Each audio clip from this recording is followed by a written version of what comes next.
Bretto, 2 wellness base camps down, 1 to go. That's right, MP. After a sensational day in my hometown of Adelaide, the Wellness Base Camp heads to Kiama on June the 2nd. Fuad Kassab, his sultry tones will be there. The gorgeous Helen Patterin. Maria Zushman, all about stress, the queen of stress. The incredibly handsome Marcus Pearce. Oh, Bretto, you're too kind. The hometown hero from Adelaide, the remarkable Dr. Brett Hill. It's going to be a great day, MP. And the best part is, when you register for Kiama now, not only do you get 2 tickets for the price of 1, you also get our recordings from the Wellness Base Camp in Brisbane, valued at $97. Oh, wow, MP. Brisbane was a great lineup too. We had the Up for a Chat girls, Cyndi O'Meara, Kim Morrison, Carren Smith. It's a fantastic recording to chuck in. 8 presentations from Brisbane. Saturday, June 2 for Kiama at the incredible pavilion overlooking the ocean, Bretto. I don't want to sound biased, but it is the most remarkable venue that we've had for the Wellness Base Camp so far. Saturday, June 2, 2-for-1 tickets at thewellnessbasecamp.com. That's thewellnessbasecamp.com.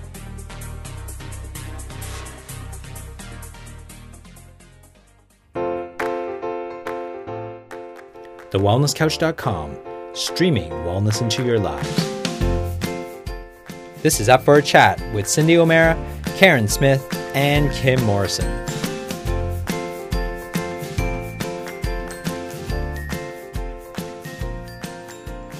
Here we are, up for a chat about the hottest topics that are important to you, inspiring you to awaken the change within. I'm Carren Smith. I'm Kim Morrison. And we are really excited to do today's podcast with you, even though we don't have our spunky little Cyndi with us. She is off traveling the world as per usual, lighting up lives, and she's doing her road trip at the moment, though, isn't she? Yeah, I think she is. She's in New Zealand as we're recording this, and yeah, she's been having a great trip around. Said it's been one of her most favourite tours, and a lot of people have been saying lots of wonderful things, going to all the regional towns. So really, really good to hear that she's loving it too. So yeah, that's where our girl is.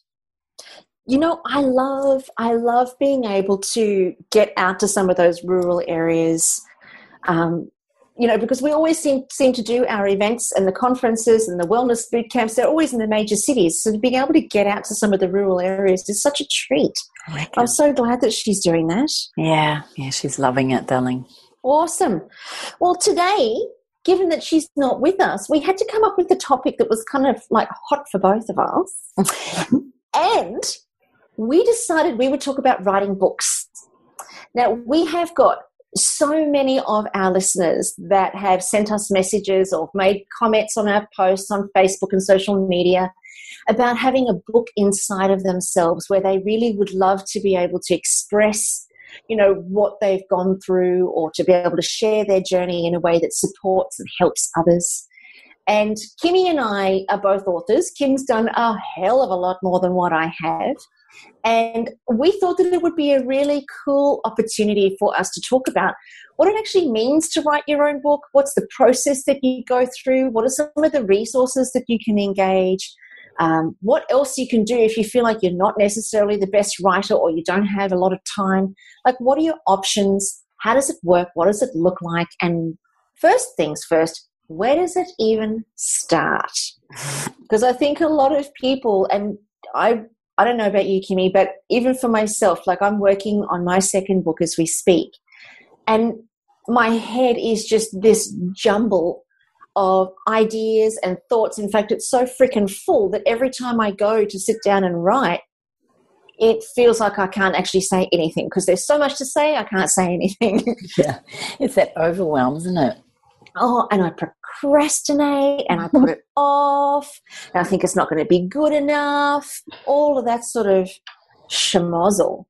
So tell us about your experience of writing books. Because you've written heaps of books. What have you written?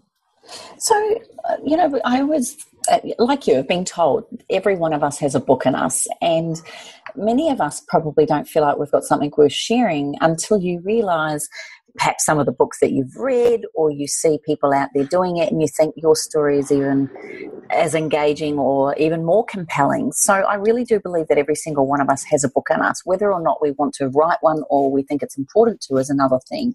One thing that inspired me to write books was the fact that I could, it's a bit of a legacy. You're leaving behind a legacy of your work for your children, your partner, your family, and it's really beautiful and personal. So, the book journey, funny thing is, when I did English at high school, I didn't particularly enjoy, doing evaluations of plays and reviewing books and all of that. I didn't think I was a natural writer at all. I still to this day don't think I'm a natural writer. Really? Yeah, natural speaker. And it was so funny. We, Fleur and I we were sitting there one day. I got asked to write an article on essential oils back in New Zealand in 1999. And it was during that time that, for those of you that know that my relationship with a friend called Fleur Davis, she was sitting there and I said, I think we've got to write a book. And she said, cool. And neither of us gave it really any more thought except great. So we did up a 2-page proposal and took it to a publisher. And the first publisher actually turned us down. We were horrified. We couldn't believe that they would turn down 2 novice authors. And anyway, one of the girls from marketing pulled us aside and said, look, I think it's actually a great idea. It just doesn't fit the genre that we sell, which is sports autobiographies. So she suggested who we went and talked to. So we went and saw another publisher. So this is going down the publishing route. What made you go to a sports autobiography publishing house? Because Danny had his published there. So that was my only point of contact in the publishing world. Like, I'm talking starting out in a very novice way, not having a clue. So she was lovely, and they did actually try and make it work, but they decided aromatherapy and sports autobiographies probably weren't going to work. So, so we decided, Harry Potter got turned down 9 times before she got accepted, that we had at least 8 to go before we'd give up. So thankfully she steered us to a publishing house. So that's probably my first tip. If you're going to go publishing, then look for the genres that suit the sort of book that you're writing. There's no point going to an autobiography sports place if you're writing on essential oils, just saying. So the next publishing house we went to did cookbooks, but they also did a lot of self-help books. And they actually signed us on the spot, believe it or not. And when I look back on it, I realised how potent and powerful that was. But they could see our energy, our enthusiasm. They also knew that we were speakers. So it's all very good and well to have a book. And a lot of authors seem to think that when they've finished writing a book, that's it, the work is done. Now the book will sell itself. But you can imagine they get something like 1,500 book proposals across one publishing house, and that's a small one, every year. So then they'll choose a number of those. And then it's, how do you make your book stand out? And being a speaker was a way that we certainly could make it. So we went to town and we said, let's do it. Now, in New Zealand, there's a bookshop, a chain of books, which I guess is the equivalent of Dimmicks, called Whitcoulls in New Zealand. And Whitcoulls would not take our book on. They didn't think it. They thought it was too niche. This is the Light Chocolate for Women book. And I was horrified. So I said, well, how do we get it into Whitcoulls? And our publisher said to us, well, if someone goes into a Whitcoulls or rings up a Whitcoulls and asks for the book Light Chocolate for Women, then what they will do is they'll go to the distributor or the publisher and they'll order 2 copies in, one for the customer and one to see if someone else orders it. And then I worked out how many Whitcoulls were in the country, and my mother and I rang every Whitcoulls in New Zealand and ordered the book. And so now Whitcoulls had the book in every shop.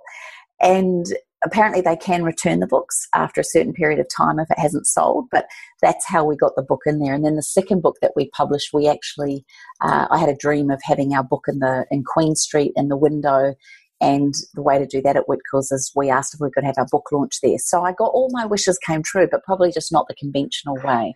So I think if you're going to write a book, you've got to be a little bit cheeky, you've got to be a little bit bold, and have some courage, unless you're just writing the book for friends and family. So if you're going to do that, you can always have it as an ebook and just keep it in your files. But there's something about holding a book when you've published it, and when that first copy arrives and you hold that little baby in your hand. I've always likened the process to a pregnancy, because from the moment we had the conception of the idea right through to holding it in our hands and having our book launch took about 9 months for us. So I've always looked at it and always thought, oh my gosh, you get so excited when you find out you're pregnant or you've got the deal. Oh my gosh, beside yourself. But I can honestly say morning sickness set in really quickly. And and I felt very flustered. And then halfway through, as you're getting bigger and bigger and it's getting closer and all the editors and all the designers are at you and everything's happening, you can almost feel very uncomfortable until the birth of this baby. And then, once you're holding it in your hand, it's pretty extraordinary, as you would know.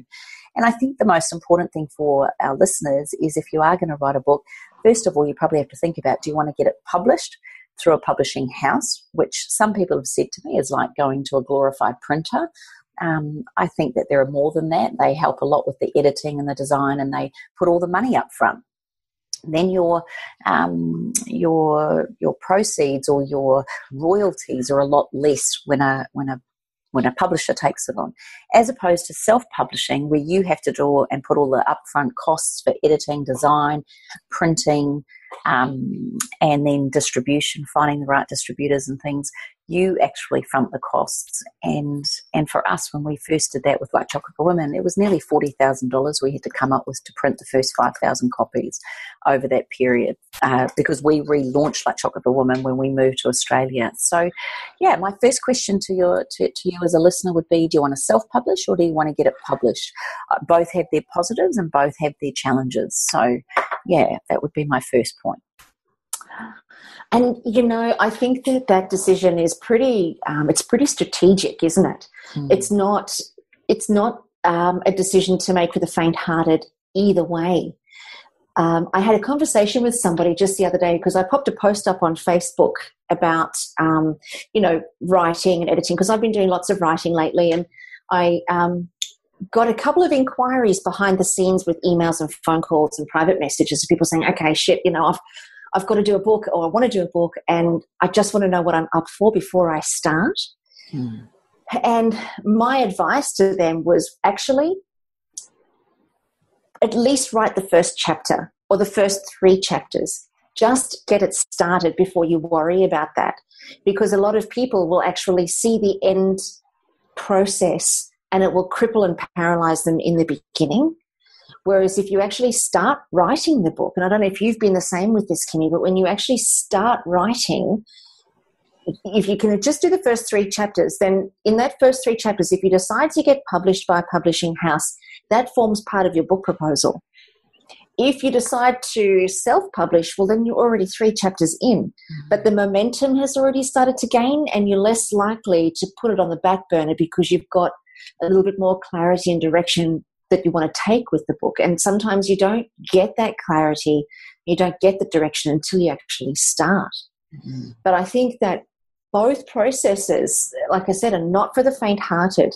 If you're going to self-publish, it's such an exciting journey, and Jeepers Creepers, you learn so much about the industry.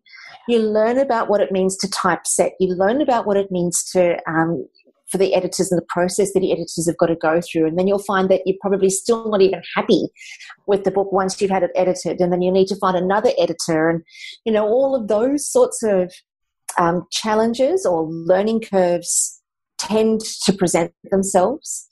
And then, once you've had the book printed and, you've worked out how much each book has cost you based on the number, because there's also being able to print on demand, which is really cool, because for people who don't have a lot of money to invest in self-publishing, you can print on demand, which means that you can print a short run of maybe 10, 20 or even 30 books at a time if you wanted to. It costs more, but you're not having to store 5,000 books in your garage that you may never sell, Yeah. But I think that even going down the path of getting it published is big, because you've got to find the right publisher. And then you've got to work alongside that publisher to get those books sold and get your message out into the hands of the people that you want to serve. So then, once the book is written, it then becomes a journey of marketing. It's no longer about your message anymore. It's about marketing your message. And I don't think that a lot of budding authors are aware of that side of it once the book has gone to print, which is why, when I popped up that note on Facebook about who was editing it. I think I got like 80 odd messages, or who were authors. I got 80 odd messages, and most of the books I've never heard of, because the people are terrific writers or have really put a lot of energy into writing the book, but it hasn't gained traction because they didn't consider the whole process of getting it into the hands of the readers afterwards, or at least get that support or outsource that as a resource, Yes, yes, that's such a true point. I think, I think the biggest thing, like you say, no matter what, I look at a book writing process like a marathon, and it really is. It starts off a wonderful, like I said, when that morning sickness sits in, and then you realise that you're actually got a big task. I mean, you think about it, sitting down to write 60, 70,000 words, and to make sense of it, and to make it flow, and to make sure it's edited and scripted and it's engaging. And because the spoken word is very different to the written word, and we noticed that when we, what was it? So Fleur and I thought, hey, we can do this book. We speak really well. So you know what we did, Kaz? We did a 2-day event and we recorded it. And then we transcribed it and thought, there's the book. But the sarcasm and the lack of ability to understand nuances and tone and eye contact and all of that, that's when we realised actually it's not going to be that easy. So I actually have used your skills so much when it comes to in speeches and writing. It's the same to the book. And what I've noticed where you've helped me, and for our listeners, I've been writing a book been taking notes for the last couple of years to do this book, and Carren has been instrumental, which is why I really wanted to share today with you guys how she has helped, because I think she could help you if you're interested in writing a book. And Carren, what makes it easy for you to write? Like, how does it work for you to make it easy? You've really supported me in a real strong editing and process role. What else do you do? Like, what have you seen come out of this for you? Well, I think the most important thing, and I went to how long was I there? Maybe it was about a 5-day book writing course. Gosh, it would have been back in 2006. And it really gave me all of the information that I guess I've really drawn on each time I've even written articles. Every time I write, I draw on what I learned at that course. And it's really about getting structure with your thoughts, because when you have the idea to write the book, it's not organized. We understand it in our own minds. We understand what we're trying to say, or we understand what our overall message is, or the point that we want to get across, or the story that we want to tell. But in order to be able to communicate that in a way that moves and inspires your reader, that's a different skill, because it's not about your, and I don't mean you personally, but I mean as the author, it's not about the author's way of speaking. It's about being able to write in a way that the reader can dive in, stay connected, because ultimately we all want to write one of those books that no one can put down. We want to write a book that everybody's like, oh my God, that's fabulous. I started and I couldn't stop.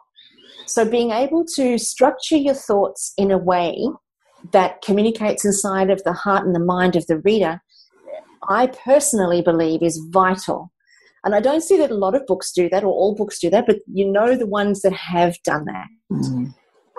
And so to structure the thoughts, and then to be able to put them in a logical and a sequential order, so we're not jumping all over the place chronologically. I think that's important, especially if it's, like a timeline for a story. Back in 2006 this happened, and 2007 that happened. So, you need to be able to communicate in a chronological order that makes sense to the reader. Mm. And your structure gives you that ability to do that. Mm. And so organizing your thoughts in a structure is the first thing. But then once you've actually got the structure, then it's a case of eating an elephant one bite at a time. It's really, you can make it overwhelming for yourself, or you can give yourself a target. And that's ultimately what I've done when I've written books for myself, or I've been a ghostwriter, is I've given myself a daily word target Like I might say, okay, well, this particular book is going to be 100,000 words and I've got 6 months to write it, or I've got 4 months to write it, or I've got a month to write it. So if it's got to be 100,000 words and I've got 20 days to write it, well, jeepers creepers, I've got to get 2,500 words done per day. Is that right? Yeah, maybe. Something like that, whatever. I'm an accountant, but don't trust me. But, so I'll work it back to how many, 5,000 words a day, isn't it? Yeah, 5,000 words a day. Yeah. And let me tell you something, writing 5,000 words a day without a structure is impossible. Mm. But if you have the structure, then you can just choose what you want to write, what chapter you want to write on that particular day, and you don't need to write sequentially sometimes. You can write on the experience in 2006 one day, and the next day write on 2010. Just kind of follow your divine inspiration, I think. Yeah. And then set about... On that note, just with the structure, like what if you feel like you've got so many thoughts there is no structure? One of the things that you taught me at one of your speech classes, and this could go for writing talks or books or whatever, but I love your way of putting key thoughts onto Post-it stickers. Can you just explain that whole Post-it sticker thing? Because it was just awesome. Yeah, absolutely. So it was one of the, I guess I've kind of combined a couple of different strategies. When I first did that book writing course, she really encouraged us to, rather than type something into the computer, write it by hand, because there's a creative process that happens between the hand and the brain. So what she just encouraged us to do is to get a folder and put plastic sleeves into the folder, and then make each plastic sleeve a chapter. So as you get ideas for the chapter, pop the note into the plastic sleeve. And then after about 3 or 4 months, go back and revisit the plastic sleeves, and then you'll know what that chapter is going to be all about. Mm. And the other strategy that I've combined with that is when Greg and I were together, that's my partner that committed suicide for those for our listeners. Greg was in the movie industry, and one of the strategies that he taught me for creating a movie is what's called storyboarding. And storyboarding is what Kim and I have done with the Post-it notes. It's where you get a clean wall or a piece of glass and you start writing your ideas onto Post-it notes and you stick them on the wall and you just brain dump. No structure, no direction, but really just brain dump all of the different ideas and stick them on Post-it notes. And then once you've finished brain dumping, stand back and start with one Post-it note and find where it fits in the chronological order or in the direction or in the steps. Find where that Post-it note sits in the context of your book and stick it on the window. And then take all of the other Post-it notes off and then work through one Post-it note at a time, deciding where that Post-it note fits. Is it in chapter 1, chapter 8, chapter 12 or chapter 15? And I can tell you, you will get it wrong 10 times because you'll have something in chapter 1 that you'll think, actually, no, that should be in chapter 7. And you go, no, hang on, that should be in chapter 4. Actually, now that I've done all the chapters, that belongs back in chapter 1. So it's really being flexible with yourself, not expecting yourself to get it right, just really playing around with it. But that Post-it notes and brainstorming is just fantastic because it's a very visual process, you know. I found it really helpful, and I've used it for writing my PowerPoints or any speeches I've done. I've given it to Taylor and Jacob to help them structure essays and things like that. I actually find it's brilliant on all levels because I'm someone who likes to visually see something before I can really grasp it. So let's say, I'm just going through this process here. If we're going to write a book, and number one is to decide whether you'll publish or self-publish, and even that can change as you're going, no doubt. Number two is to get structure and think about, like, brain dump it all out, but just have some sort of structure, whether, I guess, what sort of genre you're going to do, maybe have a look at what you can do for the topic or whether it really is the topic that you want to do. I then look at number three that you said was like, then start looking at it like eating an elephant, just one bite at a time. I loved your thing at number 4 of creating a daily word target to work to, because that's the other thing with writing a book. If you decide to start writing a book and you don't have an end time in it, that time can go on and on and on, and there's always something else that takes a priority. So unless you have a deadline, which is a positive of working with a publisher or a distributor that's got a deadline, the wonderful thing about that is you've only got 6 weeks to get that next transcript into them. So sometimes a deadline is the greatest motivation to get something complete. Oh, yeah, absolutely. Yeah, and then your storyboarding. Then you can start really getting into the nuts and bolts. And number 5 was storyboarding it. So now start really getting into the nitty gritty. And what I love about the post-it notes is that, like you said, when it's visual on the wall and you've got a story over here to reiterate a point, now you can pull that story over into this chapter, and it looks like a whole lot of lines. So you have chapters going across the top, and then you have all these lines going down with different topics. And what I found so powerful in that is I realized some stories didn't now matter, other stories I may have forgotten. Oh my gosh, now I could bring essential oils into this, or oh my gosh, I could bring in a ritual into this. So I found it really supportive and helpful for you to do that. So as a person who's a novice to this, Kaz, so some of us aren't naturally gifted to write. So tell me, I know you're moving more and more into this field. Tell me what you would offer somebody if they were listening to this and went, actually, I'd really like to get some support from Carren. Like, how would you help someone to either get a book out of them or to write their book? Okay, well, so I think because I've had the luxury of being a speaker for so many years, and I think I've taught hundreds of thousands of people across the globe about how to extract their story and their message from themselves. I think that's a real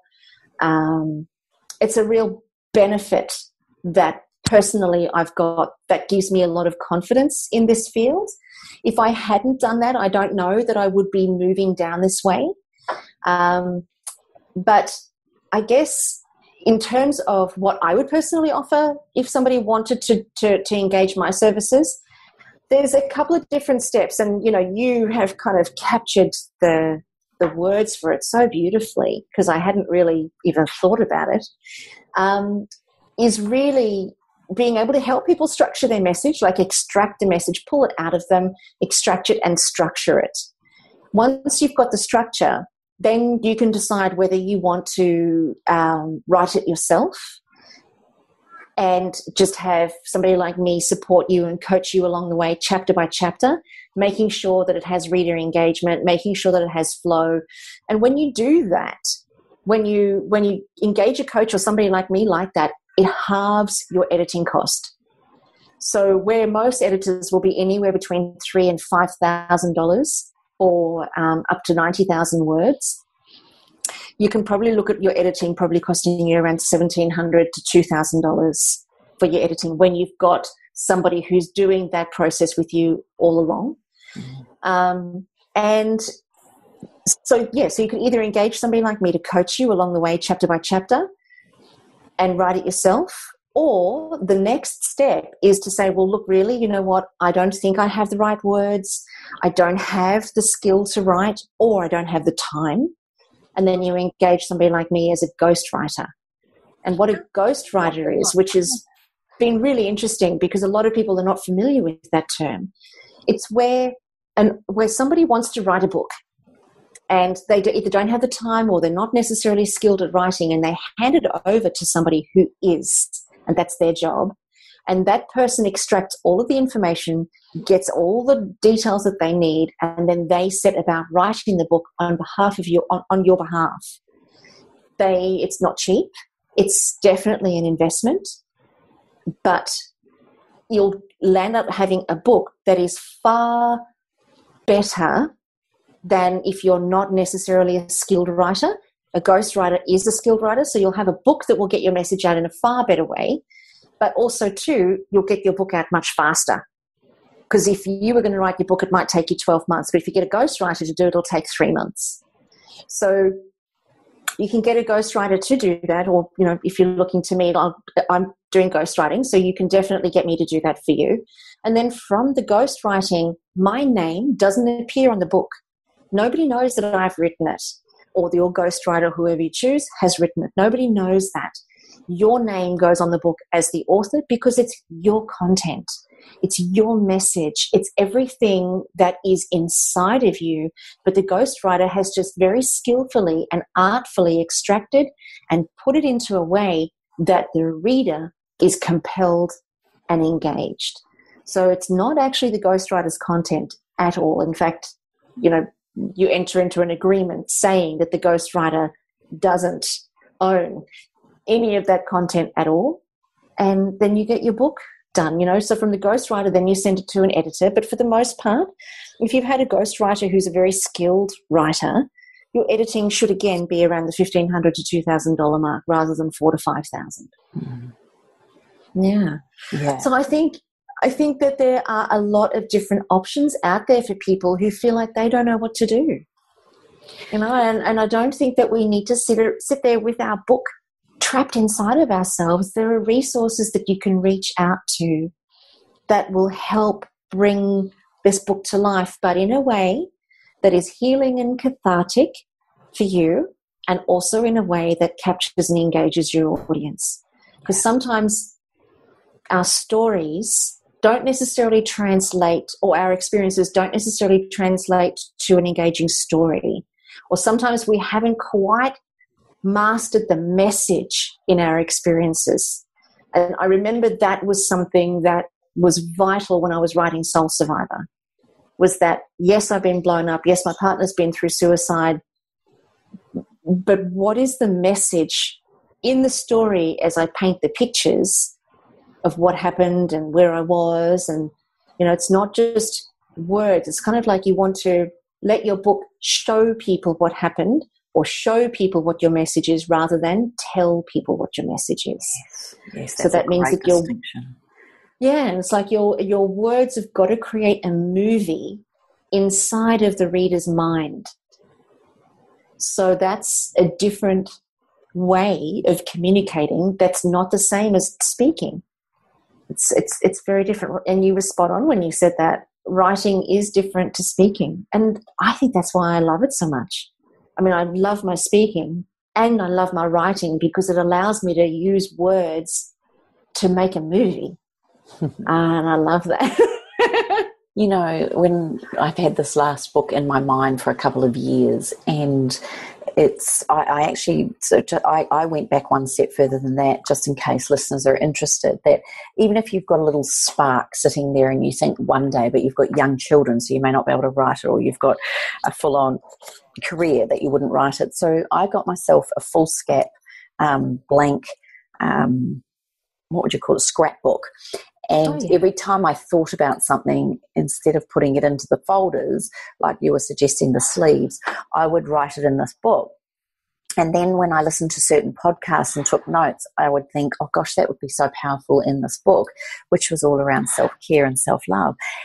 And then, unbeknown to me, about a year later, as many of our listeners will know, Jacob got kicked out of school. And it was there that I pulled out this book and reiterated to him what I had written over the last year or a half, because I noticed people were struggling a lot. And it was in delivering it to him from that scrapbook that when he turned around 20 minutes later and said, Mum, you've got to get this SHIT out there, he said to me, you've got to get this out. And I figured if a 16-year-old boy was interested in that message and the way I told it, then I definitely had to write it. So then when I had my back surgery, I actually wrote down every single thing I could imagine that I want to write in each of those chapters. And then I employed somebody to listen to me talking about it. And then I recorded 2 of the talks that I did to deliver it. And that person transcribed everything that I said. And it was from there that I was then able to talk to you about the structure and making sure that my words flowed better. And I would love to say to people, if you are thinking about someone like Carren, that where she has been so powerful for me is, first of all, having me believe that the words that I'm writing actually have some impact and that they're worthy and that there is something there. But secondly, also to stop the waffle or the repetitiveness or the mistakes. And like you were saying before, Carren, about actually getting that sense of flow occurring. And your coaching alongside of me with that has probably been one of the most enjoyable parts of writing this book. And I have really, really enjoyed it. And then when I was on the plane just recently, because we're getting into the final stages of it, I was reading this book and the lady next to me, I haven't told you this, Carren, this lady next to me, we had a gap between us, and I got my book out and I was reading it and just making a few notes here and there. And this lady looked across her glass and she said, "Oh, you're making me feel guilty. I haven't I'm reading a book. I'm not working." And I said, "Oh, you deserve not to work. Just enjoy it." And she said, "Oh, no." And I said, "Anyway, I'm not working. I'm just reading my book I've written." And she went, "Oh, you've written a book?" Like she was flabbergasted. And I said, "Yeah." And then she said, "Oh, wow." And then she just kept looking at me and I said, "Would you like to read a few pages?" Anyway, so I handed her the first part of the book that I'd finished looking at. And I looked over it, and at one point she had these tears in her eyes. She had goosebumps on her, and she just looked up at me and she just went, "Oh, my dear." She was an older woman. She goes, "Oh, my dear, this is a beautiful book." And she goes, "I wished I'd had a book like this in my hands when I was a young woman." And honestly, it totally floated my boat, because I was so in it. I was missing, I'm probably missing a lot of the gems now because I've read it so many times that it's not feeling as new, I guess, or whether I feel like it's good. And so to have a complete stranger who didn't even know me, she read probably the first 40 or 50 pages and she just said to me, "I cannot wait to see this book on the shelf." And it was like kind of cool to have someone really who has no idea have a look. And that was a really nice process for me. And now as it's going to the editors, I've got a few friends that are going to read it as well when it goes to the editors, just to make sure I haven't missed any of the stories that I like to share. So that was a really cool thing to occur. Oh, that's fabulous. Yeah. That is fabulous. And I think... your coaching has been so magnificent in that, my love. Oh, thank you, beautiful.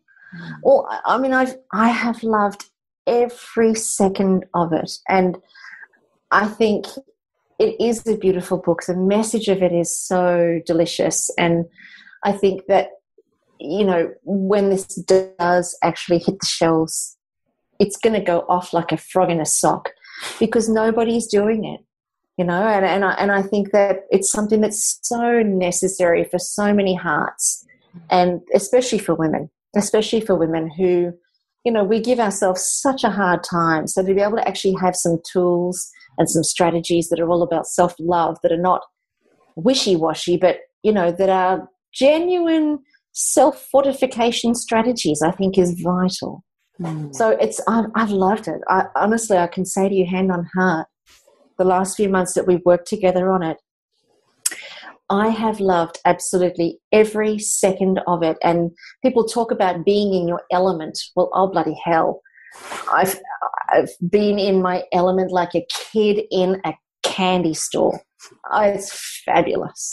It's fabulous. Bring on the next project, I say. Bring it on. Can you draw? Because I've got a kid's book here as well that I'd like you to help me with.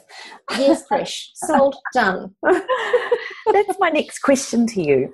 If you have an idea, like there's so many different genres of books. So, you know, you've got your fiction, you've got your crime, you've got your thriller, you've got your romance, you've got your chick lit, you've got your autobiography, you've got kids' books, you've got teens, you've got, like, you know, what if you've got a story or you've got something to share, how do you know what's the best way to share it? Like, do you already know that? Because I've never been a fictional writer, so I wouldn't have a clue what to write there, but I can tell stories. So what's your thoughts around how do you know what it is to write? Because some people can tell an autobiography as if it was a fictional story, but it's in fact them. And other people can actually tell it as as an actual autobiography. Both are very compelling and both are very enjoyable, but you know, what would be the better one? I guess it's the one you enjoy writing. Well, absolutely. I think that's the only way to gauge it. Is some people just, like my mum. So my mum has just, she's just about to complete her honours in creative writing. and she's 76 years old, and bless her cotton socks, she discovered 2 weeks ago that she's actually a fantasy writer. And all of her university studies, they've been trying to get her to write academically, and good grief, because she's not studying so that she can get a job out of it. She's just studying for the pure enjoyment of it. She's bucking against the system, saying, no, I refuse to reference. I refuse to research. My story is about Mercury and Sophie, who's fallen from Mercury. You know, and Tiger, who represents her courage, stands beside her. You know. And, you know, she gets all up in arms about it, and it's gorgeous. And she You can just see her. Oh, love. It's beautiful. Oh, she's amazing. And she, you know, she's created this fictional story that is actually a depiction of her own life. And so instead of actually telling her own personal story, she's put it into a fictional journey that people can follow. And now actually what she's discovered is that it can also be a kid's book. So she's got like an adult's novel, and a kid's book will fall out of that if she decides to go down that path. Who knows? At the age of 76, who knows what she wants to do? Yeah. So she's discovered she's a fictional writer, but only now just discovered that through doing what she doesn't love. So sometimes we don't know what we love until we experience what we don't love. So my recommendation to anybody who's wanting to write a book and doesn't know whether to make it an autobiography or a story is to just try and write the first chapter of an autobiography and then write the first chapter of a story and see which one lights you up more like a Christmas tree. Because whichever one lights you up more like a Christmas tree is going to be the direction that's going to keep you passionate about the book, which means you'll be waking up at 2 o'clock in the morning and can't wait to start writing. And that's the energy that you want to have in the book, because that energy then transfers to the reader, which, you know, is contagious and makes it just such a delicious read. I think, you know, but okay, so here's the other thing. You have an incredible ability to articulate so beautifully with words in your spoken and written word. What about the person who's not so good? Is that when you go to ghostwriting? Because the essence of what they're saying could still be really good, but someone like you would be able to encapsulate it and, for want of a better word, make them feel more like an intelligent or emotionally intelligent writer. So is that a fair comment? You know, some of us are not so great at articulating it, but you would be able to bring out my message without losing my voice. Is that what a ghostwriter would do? Yes. Yeah, totally. Totally. And, you know, don't for one second, for all of our listeners, if you don't feel like you have the right words or the language, it doesn't mean that you don't have a book. Oh my God, you know, you still have a book. Just engage somebody like a ghostwriter who can do it for you. You know, it's just, sometimes it's just, some of us have got certain talents and certain gifts. And I'm very grateful to my mum for giving me the gift of communication in both spoken and written. But there's an absolute difference in the two and the skill set in the two. So I'm very grateful to my mum. But, you know, not everybody's got that. But it doesn't mean that you don't have a spectacular story inside of you. In fact, it's probably more likely that you do have a spectacular story inside of you, because you may have more emotional access than what someone like me does. You know, because I'm very intellectual, you might have more emotional access. And then if I can put words and paint pictures to those emotions, well, wowzers, you know, then it just becomes magnetic and electrifying and potent and spectacular. And I get so excited I could just wet my pants right now at the thought of that. I love you. Yeah, because sometimes people are, you know, more feeling than articulating. You know, some of us speak through stuff and some of us experience stuff. And just because we don't necessarily speak through stuff doesn't mean that those experiences don't have weight and they don't have a really powerful message that can transform people. And that's kind of my other reason for doing all the work that I do, you know, teaching people to speak and speaking myself and doing all of that, is because I honestly believe that all of our experiences, everything that we've learned and everything that we're passionate about, it's not just for us. It's everything that we experience and love and learn is on behalf of mankind. And it's up to each of us to find a way to share that with the people that are ready to listen or ready to read.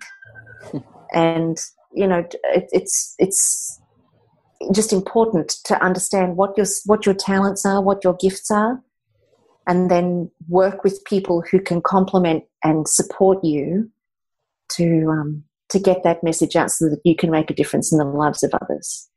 You don't have to be a 5 million copies sold person to have success with a book either, do you? It's not like you have to be a New York Times bestseller. I met a man over in New York who sold 250,000 copies of his book, and his way of selling that book, which was, by the way, the title of his book, are you ready for it? What? How to Get Out of Getting a Speeding Ticket. Oh, I love it. That was his book. He sold 250,000 copies. I've never seen it on the New York Times bestseller. I've never seen it anywhere. He sold it all privately. But one of his ways, and his whole point of his talk, was that he did it through the medium of radio. And he was trying to say that radio is not dead. Radio is a great way. People, when they interview you about your book on radio, they're willing to hear you talk. You usually get longer airtime and things like that, as opposed to television. You've got 30 seconds, 3 minutes, 1 minute.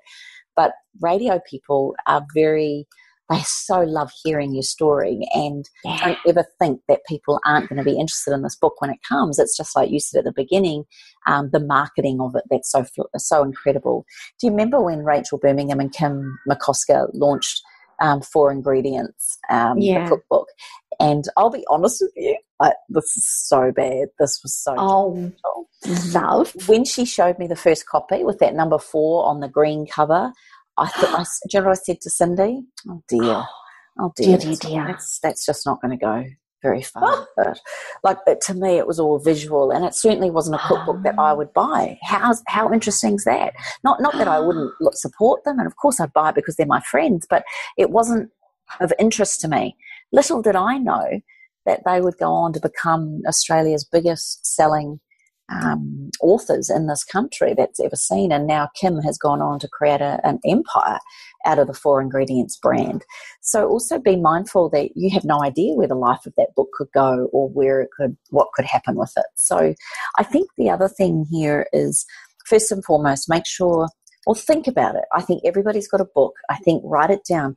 Maybe even, and I hope you don't mind me saying this to you, I don't know how many hundreds of thousands of people are listening to this, but you might get inundated with emails, Kaz, but it could be that could they have a session with you just to, like, I don't know, 10, I know within 10 or 15 minutes you told me I was on the right path and the right track.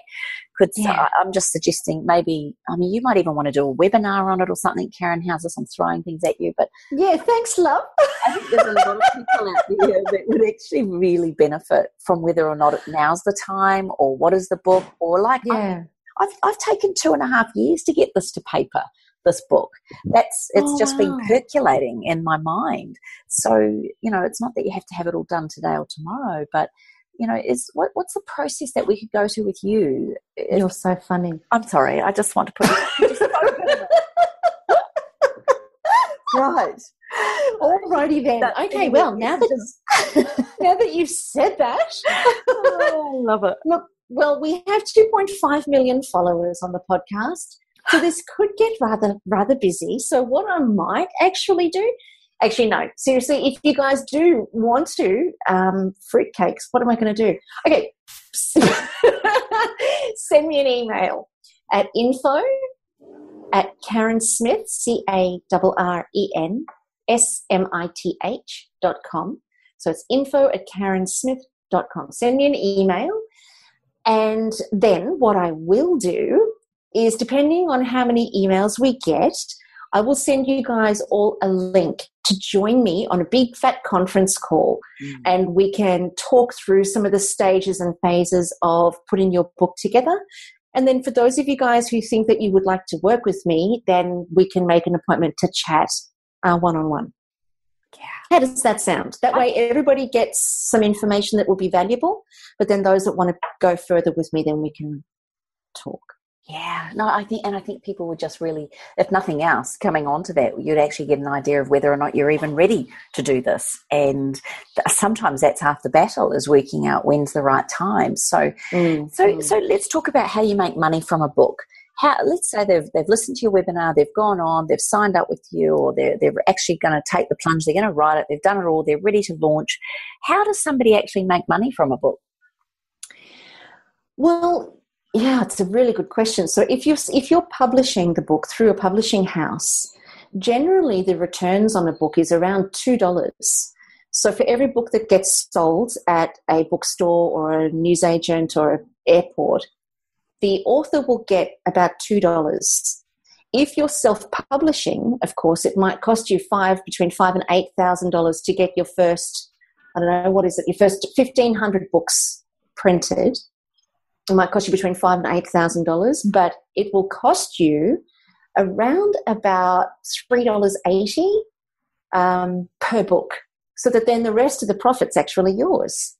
So if you're selling your book for $25, let's say it costs you $5 per book to have it printed and edited and so on, then you're making $20 profit per book. So that's from the money side of it. So if you get it published, it's $2. And if you self-publish, it's about $20.